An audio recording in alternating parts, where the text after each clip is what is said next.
খালেদা জিয়ার ছোট ছেলে মারা গেছে।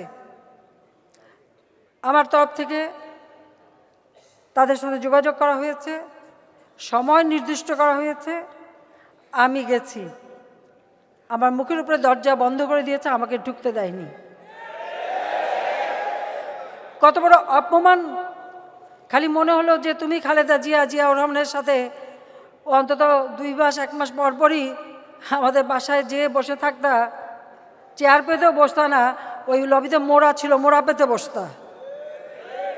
আর এখন আমাকে ঢুকতে দেবে না, আমার গাড়ি থামার সাথে সাথে গেট বন্ধ, আমাকে ঢুকতে দিল না। জীবনে কখনো এইরকম ইনসাল্ট করবে?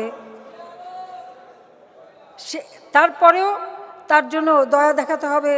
তো দয়া তো দেখিয়েছি, আর কত দয়া দেখাবো? যে আমাকে খুন করতে চেয়েছে, যে আমার বাবা মা ভাই বোনের হত্যার সঙ্গে জড়িত, তার জন্য যথেষ্ট দয়া দেখানো হয়েছে। যে আমার হাজার হাজার নেতা কর্মীকে হত্যা করেছে, পঙ্গু করেছে, নির্যাতন করেছে, দিনের পর দিন নির্যাতন করেছে, অনেক দয়া দেখানো হয়েছে। এর বেশি আর দয়া আমাদের পক্ষে দেখানো সম্ভব না।